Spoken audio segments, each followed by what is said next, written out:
வணக்கம் நண்பர்களே. நம்ம சேனலில் கொஞ்ச நாளாகவே இயற்கை முறையில் தயாரிக்கப்பட்ட பூச்சிக்கொல்லிகள், பூஞ்சான கொல்லிகள், இயற்கை உரங்கள் பற்றியே வீடியோ போட்டுட்டு வரோம். ஒரே மாதிரி போட்டால் போர் அடிக்குது. அதனால் கொஞ்சம் வித்தியாசமாக நம்ம சேனலுக்கு சம்மந்தமான ஒரு வீடியோ போடலாம்னு நினச்சேன். அதனால தான் இந்த வீடியோ போட்டிருக்கேன். இந்த வீடியோவில் சமுதாய தோட்டம், அதாவது கம்யூனிட்டி கார்டன் அப்படிங்கிற ஒரு விஷயத்தை பார்க்க போகிறோம். இப்போ நீங்கள் பார்த்துட்டு இருக்க இந்த சின்ன கம்யூனிட்டி கார்டன் சிங்கப்பூரில் இருக்குது. கம்யூனிட்டி கார்டன் அப்படின்னா பல வகையான இனங்களை சேர்ந்த மக்களுக்காக அரசாங்கத்தால் உருவாக்கப்படுற பூங்கா அல்லது ஒரு சின்ன தோட்டம் அப்படின்னு சொல்லலாம். இந்த கம்யூனிட்டி கார்டன் சிங்கப்பூரில் மட்டும் இல்லைங்க, பல வெளிநாடுகள்லையும் இருக்குது. நீங்கள் பார்த்துக்கிட்டு இருக்கிற இந்த சின்ன வகையான கம்யூனிட்டி கார்டன் சிங்கப்பூரில் இருக்கிற பொதுமக்களுக்காக, அதாவது அடுக்குமாடி குடியிருப்பில் தங்கியிருக்கும் பொதுமக்களுக்காக உருவாக்கியிருக்காங்க. அடுக்குமாடி குடியிருப்பில் இருக்கவங்க நிறைய பேர் செடி கொடிகள் வளர்க்கணும் அப்படின்னு ஆசைப்படுவாங்க. அதுவும் குறிப்பாக இந்த சிங்கப்பூர் அரசாங்கமும் சிங்கப்பூரில் உள்ள மக்களும் இயற்கையை ரொம்பவே நேசிப்பாங்க. சிங்கப்பூர் நாட்டையே அந்த அரசாங்கம் சின்ன பூங்காவாக தான் வச்சுருக்கு. அங்கே உள்ள மக்களும் அப்படி தான் வச்சுருக்காங்க. எல்லா இடத்துலையும் நீங்கள் போய் பார்த்தீங்கன்னா வெறும் பச்சை பசேல்னு பசுமையாக தான் பார்க்க முடியும். இந்த மாதிரி அடுக்குமாடி குடியிருப்பில் தங்கியிருக்கவங்க அவங்களோட வீட்டுக்கு முன்னாடி உள்ள வறண்டாலே நிறைய பேர் செடி கொடிகள் வளர்ப்பாங்க.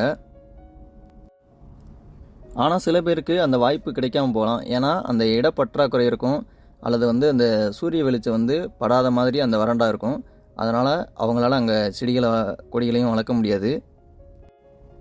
இந்த மாதிரி செடி கொடிகள் வளர்க்க ஆசைப்பட்டு அவங்களுக்கு இடப்பற்றாக்குறையோ அல்லது இந்த சூரிய வெளிச்சம் இந்த மாதிரி சில தடங்கள் இருந்துச்சு அப்படின்னா அவங்க இந்த மாதிரி கம்யூனிட்டி கார்டனில் செடி கொடிகளெல்லாம் வளர்த்துக்கலாம். சில அடுக்குமாடி குடியிருப்புகளுக்கு ஒரு கம்யூனிட்டி கார்டன் அப்படின்னு வச்சுருக்காங்க. இந்த கார்டனில் செடி கொடிகள் வளர்க்கணும் அப்படின்னு ஆசைப்படுறவங்க அங்கே இருக்கிற குடியிருப்பாளர்கள் சங்கம் அப்படின்ற அந்த சங்கத்தில் போய் விண்ணப்பிக்கணும். அங்கே இருக்க அதிகாரிகள் அந்த விண்ணப்பத்தை பரிசீலிச்சுட்டு யார் முதல்ல வராங்களோ அவங்களுக்கு முன்னுரிமை கொடுப்பாங்க. அவங்களுக்கு தான் இந்த தோட்டத்தில் இடம் கிடைக்கும். இப்போ நம்ம பார்க்குற இந்த சின்ன கம்யூனிட்டி கார்டன் மொத்தம் ஒரு 18 லாட்டு தான் இருக்குது. அதாவது 18 பெட் சைஸில் உள்ள ஒரு இடம் தான் இருக்குது. அப்போ மொத்தம் ஒரு 18 பேர் தான் இங்கே செடி கொடிகளை வளர்க்க முடியும். ஒரு பெட் சைஸ் அளவுள்ள அந்த லாட்டை நமக்கு கொடுத்துட்டாங்க அப்படின்னா அது வாடகைக்கு தான். அது ஒரு வருஷத்துக்கு சிங்கப்பூர் டாலர் சுமார் ஒரு $60, அதாவது இந்திய மதிப்பில் ஒரு தோராயமாக ஒரு 3000 ரூபாய் வரும். சிங்கப்பூரில் இதே மாதிரி மொத்தம் ஒரு 1800 கம்யூனிட்டி கார்டன் இருக்கிறதா சொல்கிறாங்க. அவங்க இன்னும் அதிகமான கம்யூனிட்டி கார்டன்களை மக்களுக்காக உருவாக்கிட்டு வர்றாங்க. அவங்களுக்கு கொடுக்கப்பட்டிருக்க அந்த இடத்துல அவங்களுக்கு பிடிச்ச மாதிரி எந்த வகையான செடி கொடிகளையும், பழச்செடிகளையும், பூச்செடிகளையோ அல்லது காய்கறி செடிகளையோ அவங்க வளர்த்துக்கலாம். இங்கே பாருங்கள், இந்த பெட்டில் அந்த மண்ணை பாருங்கள், நல்லா டார்க் ப்ரௌனாக இருக்குது. இது அவங்க ஆன்லைனில் ஆர்டர் பண்ணி அதை யூஸ் பண்ணிகிட்ருக்காங்க. இந்த தோட்டத்தில் செடி கொடிகள் வளர்க்குறவங்களும் சரி, அடுக்குமாடி குடியிருப்புகளில் அவங்க வீட்டு முன்னாடி செடி கொடிகள் வளர்க்குறவங்களாக இருந்தாலும் சரி, அவங்க பொதுவாகவே செயற்கை உரங்களை அதிகமாக எதுவும் பயன்படுத்துறது கிடையாது. இந்த மாதிரி செடி கொடிகள் வளர்க்கணும் ஆசைப்படுறவங்களுக்கு மண் தேவைக்கு அவங்க சொந்தமாக தான் வெளியில் காசு கொடுத்து அந்த மண்ணை வாங்கிக்கிறணும். இங்கே நம்ம ஊரில் போய் நம்ம இஷ்டத்துக்கு நம்ம போய் மண்ணை வெட்டி எடுக்கிற மாதிரி சிங்கப்பூரில் எந்த ஒரு இடத்துலையும் போய் மண்ணெலாம் வெட்டி எடுத்துக்கக்கூடாது. அரசாங்கம் அதுக்கு அனுமதி கொடுக்க மாட்டாங்க. தோட்டத்துக்கு தேவையான மண்ணை இவங்க காசு கொடுத்து வெளியில் தான் வாங்கிக்கணும். இதில் பாருங்கள், ஒருத்தவங்க பால்சம் பூ வளர்த்துருக்காங்க.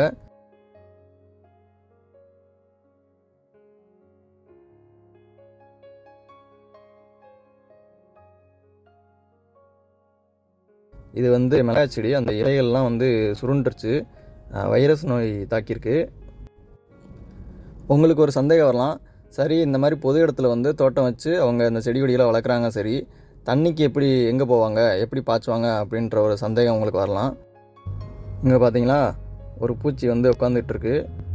அடுத்து என்னத்தை சாப்பிட்லாம் அப்படின்னு யோசிச்சுக்கிட்டு இருக்கு போல். சிங்கப்பூரில் அந்த செடி கொடிகளுக்கு தண்ணி பாய்ச்சிடணும் அப்படிங்கிற ஒரு பெரிய வேலை இருக்காது. ஏன்னா சிங்கப்பூரில் அடிக்கடி மழை பெய்யும்.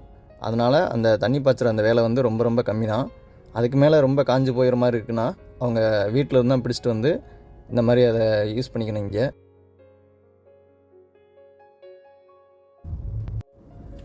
சிங்கப்பூரில் சீனர்கள், மலாய்க்காரர்கள், தமிழர்கள் தான் ரொம்ப அதிகம்.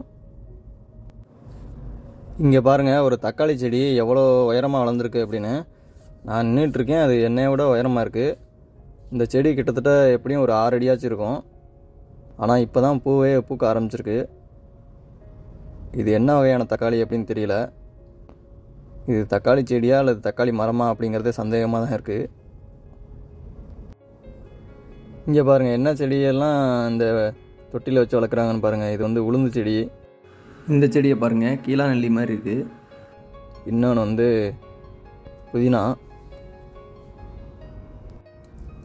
இந்த தோட்டத்தில் பெரும்பாலும் பார்த்திங்கன்னா நம்ம ஊர் பகுதிகளில் இருக்க மாதிரி செடிகள் வந்து இவங்க வளர்க்கலை. சும்மா அந்த கார்டனுக்கு பயன்படுத்துகிற அந்த செடிகள், பூச்செடிகள் அந்த மாதிரி வளர்க்குறாங்க. அப்புறம் அந்த சமையலுக்கு வந்து அவங்க என்னென்ன சமையலுக்கு பயன்படுத்துவாங்களோ அந்த மாதிரி செடிகளை வந்து வளர்க்குறாங்க. நிறைய இடத்துல வந்து அது இன்னும் அந்த கார்டன் வந்து ஃபுல்லாகவே நல்லா பயன்படுத்தலை. சிலது அப்படியே காலியாகவே கிடக்குது. அதாவது இடத்த வாங்கியிருப்பாங்க, அவங்களுக்கு நேரம் கிடைக்காம அதை பயன்படுத்தாமல் அதை அப்படியே போட்டு வச்சுருக்காங்க.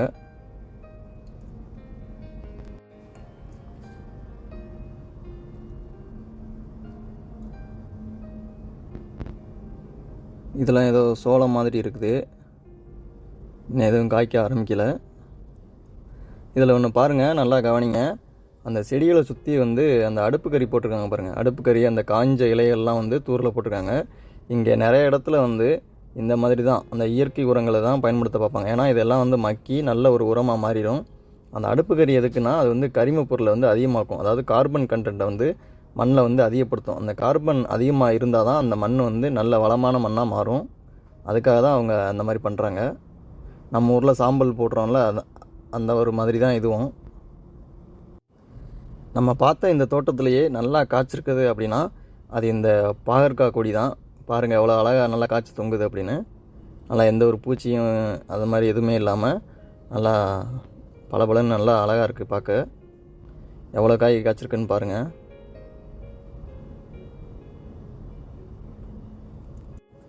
இன்னொன்று சொல்லணும் என்னென்னா, இப்போ நம்ம ஊரில் இருக்க மாதிரி உள்ள அந்த செடி கொடிகள் மாதிரி ரொம்ப வாடி போய் வதங்கி போய் அந்த இலைகள் வந்து பூச்சிகள் அதிகமாக சாப்பிட்டு ஓட்டை விழுந்து அந்த மாதிரி வந்து இங்கே உள்ள செடிகளை வந்து நம்ம பார்க்க முடியாது. ஏன்னா இங்கே பூச்சிகளோட எண்ணிக்கை குறைவுனால அப்படி இருக்கா, இல்லை மழை பெஞ்சு செழிப்பாக இருக்கிறதுனால அந்த இலைதலைகள் வந்து நல்லா பச்சை பசேல்னு இருக்கா அப்படிங்கிறது தெரியல. இலைதலைகள் பச்சை பசேல்னு இருந்தாலும் அந்த ஒவ்வொரு இலைகளையும் பார்த்தீங்கன்னா ரொம்ப அந்த பூச்சிகள் வந்து சாப்பிட்ருக்க பூச்சி வண்டுகள் வந்து அதை வந்து அதிகமாகவே சாப்பிட்ருக்காது. இது மட்டும் இல்லை, இங்கே உள்ள மரங்கள், செடி கொடிகள் எல்லாமே பார்த்தோன்னா நல்லா அப்படியே க்ளீனாக நல்லா சுத்தமாக இருக்கும். இங்கே பாருங்கள், தர்பூசணி போட்டிருக்காங்க. இதில் வந்து இந்த செடியில் வந்து மொத்தம் ஒரே ஒரு காய் தான் காய்ச்சிருக்கு. அது இடமே ரொம்ப காஞ்சு போயிருக்கு. இது இனிமேல் தான் இன்னும் நிறையா காய்க்குமா என்ன அப்படிங்கிறது தெரியல. சரி மக்களே, நம்ம இந்த கார்டனோட விசிட் முடிஞ்சிருச்சு. ரொம்ப சின்ன கார்டன் தான்.